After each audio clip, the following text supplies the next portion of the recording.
El título tiene que ver con... Primero a mí me pareció, porque es un título que le sugerí yo al editor y le pareció bien, es un título que se sale de lo corriente, de lo normal, de lo establecido y que además ya te invita a la curiosidad. Tiene que ver con lo que es el libro. El libro tiene que ser útil y tiene que ser algo real.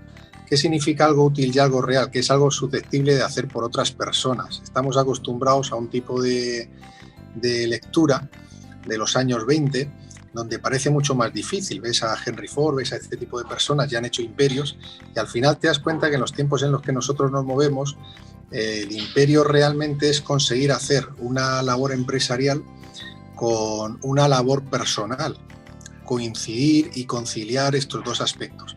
Y en los tiempos en los que nos movemos también, donde las crisis son mucho más periódicas y más cortas, no es como antes, te podías permitir el lujo de hacer un crédito a 30 años y lo podías estar pagando, ahora ya no te puedes pensar en eso porque cada 5 años ya hay algo. Entonces, es para animar a la gente a que vean que efectivamente hay una realidad susceptible de llevar a cabo dentro de las ambiciones y motivaciones de cada persona. Entonces, el murciano que desafió al dragón chino es como decir algo como, parece como muy exagerado, ¿no? Es decir, como un murciano puede desafiar a un monstruo, el más importante del mundo hoy, económicamente hablando, en ciertos ratios. ¿Cómo puede ser posible esto? Si eso es posible cualquier otra cosa. Y encima lo hace una persona que es una persona normal, corriente.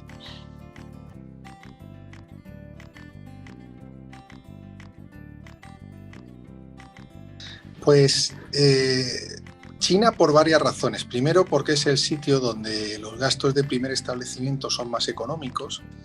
Segundo, porque es el sitio del mundo donde puedes vivir con mayor seguridad, con menos presupuesto.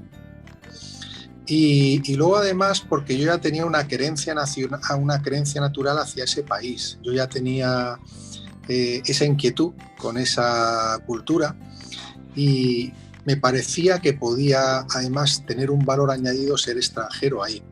Tú, con un presupuesto tan pequeño y tan escueto como el que yo tenía cuando inicié, que era prácticamente nada, yo vivía con 150 euros al mes, pues eso es imposible hacerlo con seguridad en Colombia o en Brasil, o donde en esos momentos eran países emergentes.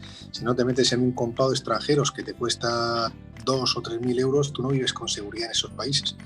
En China puedes vivir con seguridad en cualquier punto porque es un país donde está todo grabado, es decir, todo parece un gran hermano y es mucho más fácil vivir con seguridad.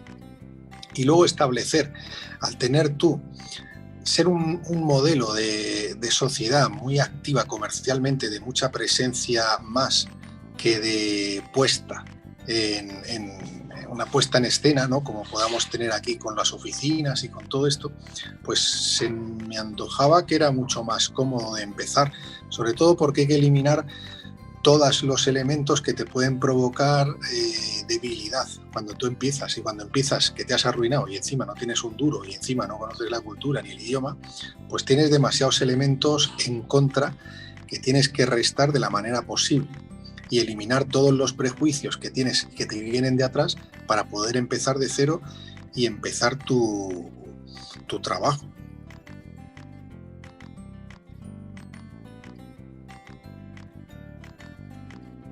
Más que inconsciencia, en todo caso, sería gallardía, valentía. Y la valentía tiene que ver también con no dejar que las circunstancias se apoderen de uno.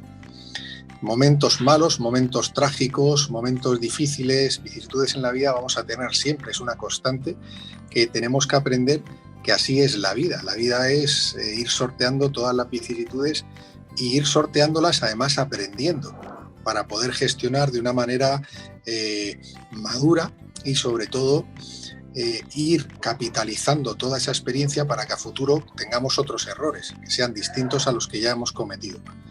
Entonces, yo no creo realmente que haya inconsciencia. Yo pienso que hay atrevimiento, pero hay una consciencia siempre detrás de todo lo que haces. Se considera, y sí entiendo que muchas veces se habla con el prejuicio de que la inconsciencia es hacer todo lo que no está establecido. Y yo lo que creo que es más inconsciente tener ese prejuicio, porque lo que hace es debilitarte para no tomar acciones que probablemente te podrían beneficiar o que te harían ilusión, o por lo menos para evitarte todos los aspectos negativos que uno se quiere poner muchas veces, o aspectos que uno considera en contra, para no hacer las cosas. Yo creo que sería todo lo contrario.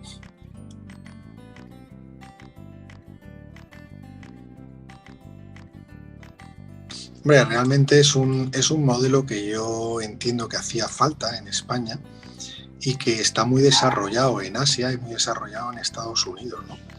El buscar, el compartir experiencias entre personas que tienen interés y tienen la curiosidad de mejorar y de sectores muy distintos, me parece que aportan una riqueza, pues, que conviene establecer. Esto en China es muy corriente, la gente se junta muchísimo para hablar, ¿eh? Se junta para cambiar las tarjetas y para... Bueno, en China es muy práctico porque lo hacen desde el punto de vista de generar negocio, que también, y en Estados Unidos, pues para motivar a la gente. Entonces, que en España estas iniciativas se desarrollen me parecen muy importantes. Y además porque también, una vez más, eliminan prejuicios. Es que uno de los mayores problemas que tenemos nosotros aquí son los prejuicios. Y esto nos debilita, ¿no? Es decir, joder, voy a perder una hora para ir a escuchar a una persona o ir a escuchar a otra. Ya empieza con perder una hora.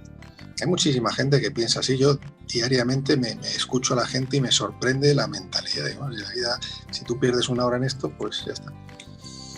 No hay más que hablar, ¿no? No hay mucha... Yo me parece muy interesante todo lo que nos sirva para mejorar y sobre todo porque ves aspectos humanos que no se cuentan. Y esto es para mí lo más interesante, porque al final somos los humanos los que hacemos las cosas.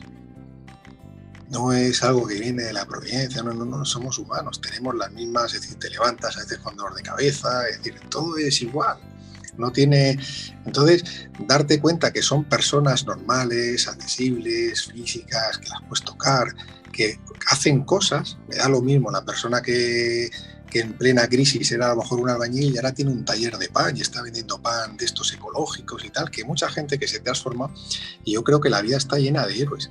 Y el ver todas esas ejemplos positivos, a mí me parecen que relatan una gran ayuda para todos y además que nos conviene. Aquí no somos superhéroes nadie.